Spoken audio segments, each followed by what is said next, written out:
Hello everybody and welcome back to my channel. In today's video we are going to be taking a look at the Sennelier Aquarelle watercolors. This is their professional line of watercolors. I recently showed this in a haul video and I would love to go ahead and just do kind of a first impressions and swatching of some of the colors and just give you some of my initial thoughts here. So this is not a review. I'm not prepared in any way to do a full review yet. That's absolutely insane. But I did think that it would be fun if we just kind of unboxed it, swatched it together, and had some fun. Just kind of a relaxed, kind of chill video, if you will. Now, I actually did film this video once before already. I filmed it yesterday morning. And here were the swatches of that. And as I was sitting there looking at them, I was like, gosh, you know, something's a little dull about some of these colors, particularly the yellows. I was like, that yellow is so dirty, and it's definitely not as bright as, say, like my Winsor & Newtons. And I was like, you know, I think I might like Winsor & Newton better. I don't know, but I couldn't understand because I liked many of the other characteristics of the paint. And then I realized, I went in with a brush and I started scrubbing at that line. Can you see how dirty that is? That is the Shakura Koi ink from their brush pens, and I had even heat set it, and it was running and muddying the colors. So I went back and I swatched it fresh, and you could see that is much, much brighter. So yeah, that was the issue. The ink was running, and I could have left it like that, but you know, not me. I can't do that. I had to re-film the video. I also went ahead and mixed this beautiful, gorgeous teal, soft teal here. This is not full strength. I watered it down quite a bit because I have plans for this color, my friends. So that's what we're going to do today. We're going to re-swatch all of these together. We're going to swatch them out, and then we're going to do a glaze on the left-hand side. This time I used my trusty P.H. Martin's Black Star Matte ink. I trust this ink. I love this ink. It's what I always use, and I know it can be trusted. And I heat set it just to be safe, and I washed the brush. So I know these colors are clean and pure. The set that I got included 12 tubes, but I actually swapped a couple of them out, and I'll show you as we go along which colors I did. Opera is one of the ones I definitely swapped out for a Rose Madder Lake because it's more light fast. My set, like I said, it was a tube set, but I went ahead and I just took the tubes out and I popped in some half pans. I stuck down with some double-sided tape. I do believe you can pry this riveted metal insert out. It seems like it would come out with a little bit of coaxing. And I probably will do that in the future. But so far, I love the quality of this tin. I love the size. I love the mixing area. It's really going to be functional for me and work very well. I washed it when I got it home with a sponge and some cleaner, but the paint is still beading up pretty good on it. The colors that you get in that set, the tubes are 10 milliliter tubes. So that's Sennelier's smaller tubes. Comparatively to a small Winsor & Newton tube, that's 5 milliliters. And a large Winsor & Newton tube is 14 milliliters. So it's somewhere in between there. It's a nice, generous size tube of paint, I do have to say. And their larger tubes are actually 21 milliliter. And in many instances, I'm just getting my lemon yellow ready here to swatch. In many instances, I found that the price difference between the 10 milliliter and the 21 milliliter tubes was such a slight difference that I was really compelled to buy the larger tubes. And if I like this paint, I will almost certainly do that in the future. I'll just purchase the larger tubes from the beginning. So this is lemon yellow. This is PY3, and they have it as a Lightfast rating of 2. It's very clear, very, very beautiful. It's a nice color, and it seems to have good transparency. I was reading on the handprint website that Sennelier's lemon yellow seems to be more light fast. Their PY3 seems to be more light fast than other brands, so we'll find out if that's true. This is primary yellow, which is PY74. Nice, clear, bright color there. The set came with Sennelier Yellow Light, which is a nickel pigment, and I swapped it out for this one because I knew this would be more transparent. Nickel pigments tend to be a little bit opaque. So the next color I have that came with the set is French Vermilion. This is PR242, and from what I understand, they are the only manufacturer so far that has this pigment. It is a light fast rating of 1, and they say that this pigment is opaque, but I would say it's more semi-transparent. I would not call that pigment opaque. This is actually the brush that came with the set. It's a number 3. I do believe it's genuine sable, so that's something to be aware of if you are a vegan, or if you just don't like to use natural animal hair brushes. I did want to point that out. Look how vibrant and luminous and glowing those colors are. Now these I've been sitting in my half pans since yesterday. It's been about 24 hours, and they definitely haven't thoroughly dried or set. But I can tell that they're going to set up a lot better than M. Graham, for example. Now, I love M. Graham paints, and when I do my review, I'll be comparing these directly to those, since they're both honey-based paints. But I can tell that these set up a little bit more. They're starting to matte over the surface. They're not as sticky, and they don't seem to have the same honey content that M. Graham's does, which I think might be an advantage for some of you. This is Rose Madder Lake, which is PV19. The color, like I said, that had come in the set was Opera, which is incredibly fugitive, and I refuse to use that color. This is a light fast of 1. Now, genuine Rose Madder is not light fast, it's fugitive. But this is a hue color in this instance. Here we have Ultramarine Deep. You can see I spilled a little ink there, but it is completely set now. And I want to just show you in the pan that Ultramarine Deep. Do you see how that's, I hope you can see, it's matted over. It's not glossy or shiny. As where an M. Graham paint would absolutely still be very glossy and wet looking, even weeks later. So I think these have less honey in them than the M. Grahams, which I think is going to please some people and make them quite a bit more happy. It's an alternative honey-based paint. If you still want a honey-based paint, but maybe just doesn't have quite as much honey, they might travel better is what I'm trying to say. Now, Ultramarine Deep is PB19. It is their purest, most true ultramarine, and it's a light fast of 1. They also have a French ultramarine, which is a dual pigment color. It has ultramarine violet added.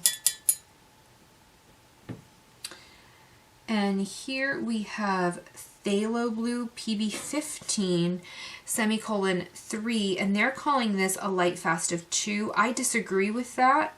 I know that phthalo colors are absolutely light fast. So some things that were a little bit, that bugged me a little bit about their light fast ratings is that there's something not quite right about it. For example, they have a shade called Helios Purple, which is really just quinacridone magenta, that I know to be 100% light fast, and they have it as like a 3, a fugitive, which it's not. And their Doxes and Violet, I believe, they also have a 3, which is fugitive. But then Prussian Blue, which I know is fugitive, they have as a 1, which is absolutely light fast. So something to keep in mind there. The next color I have is Forest Green. This is starting to dry nicely in the pan. This is a triple pigment color, and it's one that I knew I wanted whether I got the set or not. So I wasn't sure for a while if I was going to do open stock or if I was going to get this set. I settled on the set because I really wanted the tin. Look how dark that is. I'm going to remove some of that pigment. I definitely think they work better from tube paint that you let dry versus their half pans, because I think their half pans aren't quite as good. I don't think they release color quite as well. And I found that to be true with Winsor & Newton as well. I knew right away I wanted tube colors if I tried these paints. Now the next color I have is actually a convenient mixture that I made myself. I'm calling this Nicole Sap Green. I'm going to go ahead and swatch it because, well, for my own sake, I want to swatch it. This is a mixture of PB15, which is the Phthalo Blue, PY74, which is the primary yellow, and then I added just a touch of their burnt sienna. The reason that I mixed my own convenience green is because I didn't like any of the convenience greens they had. Their sap green looked really dull to me. And this was the green that I liked best. So I mixed this one myself. I made 2 half pans just for convenience because I knew I'd use this quite a bit. And I love this. When it dries, it has little, if I could find it here somewhere, it dries with almost little like pinky speckles in it from that burnt sienna, so you'll see that as it dries. But it's really chromatic, really interesting to look at, very lovely, and that's how I'm going to mix my sap green from this palette of colors. I was thinking that I might mix like phthalo green and quinacridone gold, or their yellow lake color, which is nickel azo yellow, but for now this is the sap green that I'm mixing myself here. Now the next color that I have is yellow ochre. It is PY43, and it's a Lightfastness of 1. So there is that. I do prefer M. Graham's yellow ochre just right off the bat to this one. I think M. Graham's is a little bit lovelier and a little more transparent, but I'll leave that alone for the moment. And the next color I have is burnt sienna. It is PBR7, so it's a true burnt sienna. I just want to mix it off on my palette a little bit, make sure I don't have any gobs. So it is a true earth burnt sienna, but it kind of looks more like a PR 101 would look like Winsor & Newton's burnt sienna. And it is a very soft color. I'm not going to lie to you guys. I like it. It's fine. But I do think that Sennelier's earth tones are the weakest link of their collection. Some people will absolutely love this burnt sienna for floral work because it's transparent. Just to show you comparison next to, here's Winsor & Newton's burnt sienna. So you can see how similar it is, but Winsor & Newton's is more transparent because it's that PR 101. But this one granulates because it's really PBR7, so something to keep in mind there. The next color I have to show you, and this came in the set, is Warm Sepia. This is a dual pigment. It's PBR7 plus PBK7, so it's another one in the set that has black added.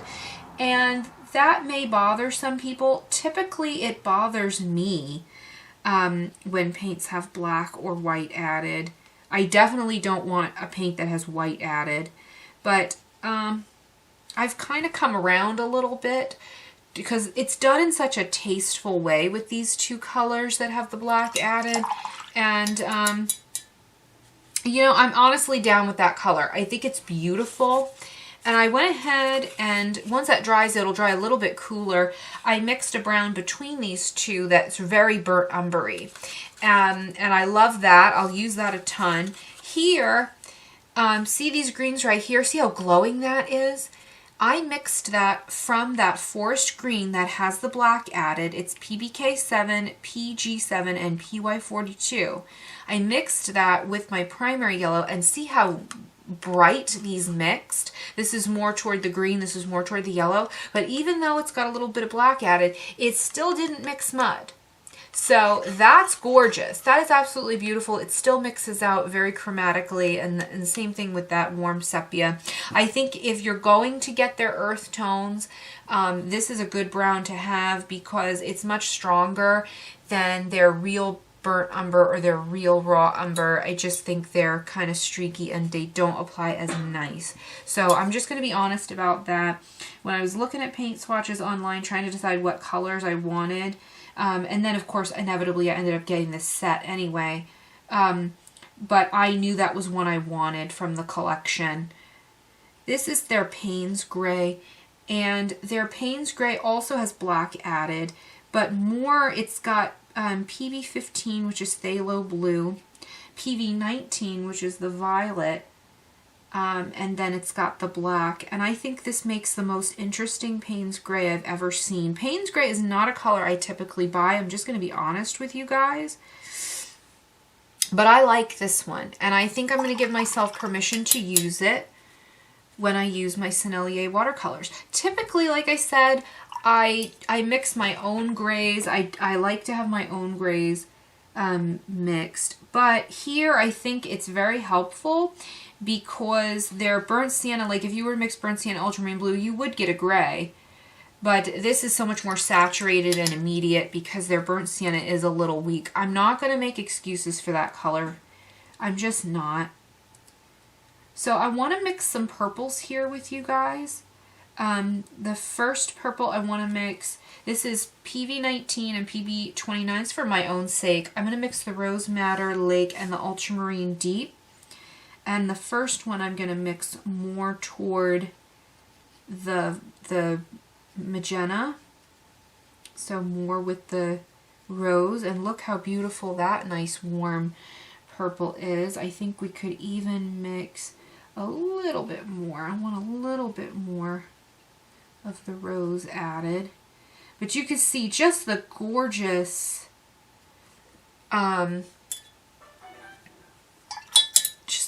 variety that you have when you mix your own purples and stuff. Like, you get such a spectrum. And then the next purple I'm going to mix more toward that ultramarine. Again, this is just kind of for my own sake here. But I'm going to let these dry thoroughly and completely before I come back. And then we're going to glaze over once again. So this purple is more of a true like violet.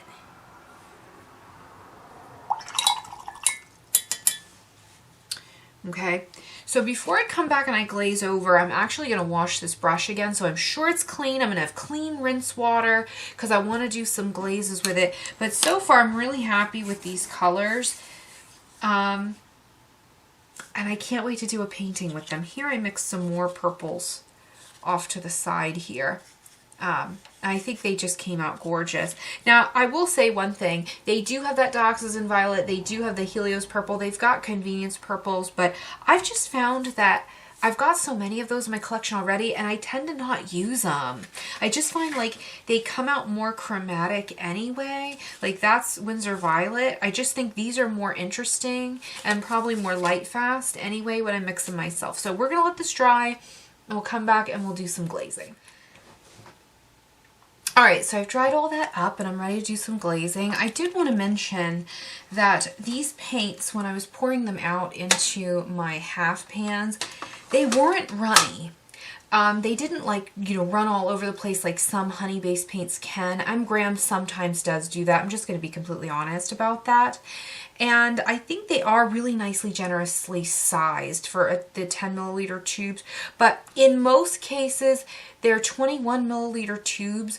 They're just like, in some cases, like $3 more a tube or something like that. And you get twice as much paint and then some. So when it comes time to repurchase these, I will, if I'm going to repurchase them and I really end up enjoying them, and there's no way I can know that yet because I haven't done a painting with them or anything, but if I decided that I really, really liked these and I wanted to repurchase them, I would absolutely repurchase the larger tubes because I think that's going to be so much more economical in the long run. So I did want to mention that. This little brush that comes with a set is actually really good. It's a number 3. It is small, but I do a lot of tight, detailed work, so I actually will use that brush.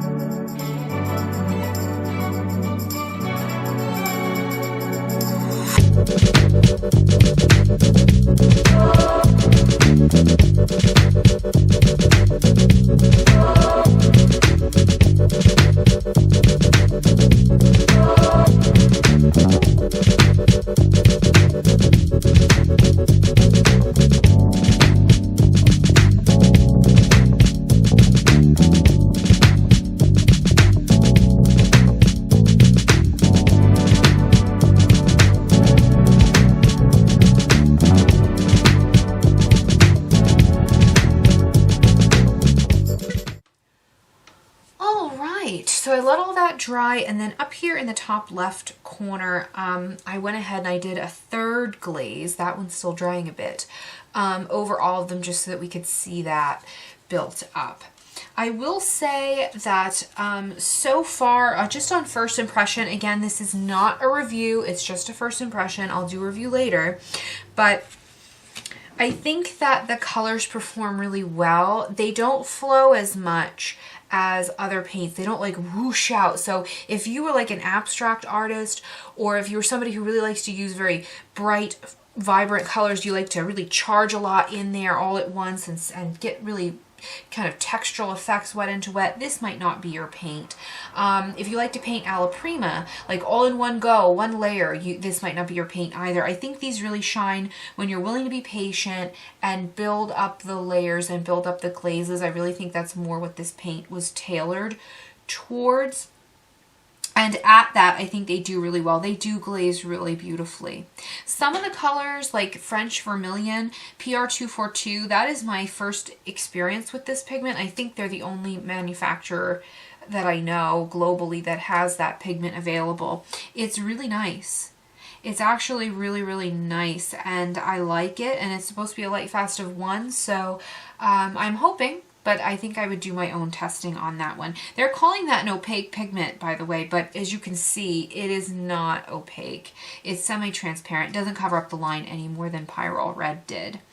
The Rose Madder Lake PV19, I think, was pretty transparent as well, although when you really get it on thick like that, it does start to make the line a little bit more messy. Not too much. You can see here where I have it thinner, it is completely transparent. There I put it a little thicker, and so you can see the swatches turned out a little bit differently on each. This was fresh wet from the tube. This was the next day, and I was having a little harder of a time controlling the water, I think, today, but they glazed really well. They mix super cleanly. Like, I wasn't mixing mud, even with colors you would have anticipated that from, like that forest green. Look how glowing that is. Would you believe that that was mixed from that forest green that had the black in it? I would never. I also love this brown that I was able to mix in between the burnt sienna and the warm sepia. And I might put a half pan in there of that mixed together, since I would use it so often, because their earth tones I think are very weak. Like their real burnt sienna, their real burnt umber, and their real raw umber. But this mixed tone I think worked really well, and it granulates lovely. Their burnt sienna, I don't hate it. It's not going to be for everyone. I don't think it shines very well on as a standalone color, but mixed to make that sap green, or even to make that brown, I think for mixing, is what that color's most usable for, or most, is going to be the best for. That primary yellow is super transparent, you guys. Really, really transparent. It even built up super thick. It didn't cover the line, so I'm very pleased with that. Yeah, and they mix really cleanly. I don't think they granulate as much as other paints, if that's something that's important to you. They did granulate some, but I don't think they granulate quite as much as other paints. I don't think they flow and whoosh out quite as much as other paints, but that might make them easier to control. I think it's a quality I might like with these. It's something different. I like having something different to give me another option. So a quick comparison of some paints just right off the bat. PY3 from Daniel Smith to PY3 Sennelier. I think that Sennelier's is stronger. PY97 to PY74, it's not completely fair comparisons. They're different pigments, but it's still like a primary yellow. I think that Daniel Smith might be brighter in that instance. I have a Pyrrole Scarlet to that French Vermilion. I think the French Vermilion is warmer, and maybe a bit more transparent. Permanent Rose to Rose Madder Lake. I think I prefer the Rose Madder Lake. I've always felt like Daniel Smith's Permanent Rose was just a little too magenta for me. Ultramarine Blue to Ultramarine Blue, Ultramarine Deep, if you will. I think I enjoy that. Phthalo Blue to Phthalo Blue. So very comparable. but I think the color immediately is more intense with Daniel Smith. It's going to be stronger and more intense right off the bat. These you have to layer up a bit. It's not to say they're not good quality, that there's something wrong with the paint. It's just how they were designed to be. Here I have these two I just added to my Winsor & Newton box, so they're out of spectral order, and it bothers me deeply. But we're just going to have to roll with that. Here's Winsor Lemon. It's a different pigment and is more light fast, but still really comparable to Winsor Yellow, that primary yellow. Okay. French Ultramarine. I think I prefer Winsor & Newton's Ultramarine there. So just some of my initial thoughts. The earth tones by Winsor & Newton also tend to be a little bit weak. So, but yeah, I think that's going to pretty much wrap up today's first impressions. Just to give you a couple notes on the quality of the tin and the brush that it comes with. This is a nice quality brush. It is small. It's a number 3, but I work very tight and detailed most of the time, so I will get a lot of use out of that. The tin is going to be more usable, I think. Let me zoom out a little bit. Hold on one second. There we are. The tin is going to be more usable, I think, for you if you go ahead and remove these inserts. For a travel brush, they put this insert in here so that you can put the little brush in there, but it's still difficult to get into, so I wish they hadn't done that. This riveted metal, I could tell with a little prying I can get it out of here. If you are going to do that, please be careful. Use eye protection for sure, just in case a little piece of shrapnel happens to go flying, a little piece of metal, and probably wear safety gloves as well, because this might be a little sharp. This can be a tiny bit sharp maybe, but the rest of the palette has nice finished edges, a good amount of mixing area. To compare it to the size of a Winsor & Newton 24 half pan tin, you could see mixing area to mixing area, you get a lot more mixing area, but it's still not too large. It's not as big as one of those 48 half pan sets. It's somewhere in between a 24 and a 48 half pan set. And I really love the mixing area. I mean, you guys, the quality of this tin is very good, and I noticed that it didn't stain too much. Another thing I wanted to mention is if you wanted to pick up one of these cheap half pan metal boxes, like this is from Winsor & Newton, it's not cheap, but Amazon sells them and Blick has their own. This insert, if you wanted to pick up, like for $11, the Blick has the 24 half pan insert. Take that insert out, it will fit in here. Without the riveted metal, I noticed it would absolutely fit in there. I tried it, it will. So that's something to keep in mind. I just wanted to let you guys know that. But for now, I just stuck mine down with double-sided tape, and it's just perfectly fine. I'm going to store my tubes somewhere else. So that is it. Yeah, that's pretty much it. I want to thank you guys so much for watching. If you enjoyed today's video, don't forget to give me a thumbs up and subscribe. And I look forward to doing some paintings with these and giving my final review in the future. So that's it. As always, have a great day, and I'll see you guys in the next one. Bye!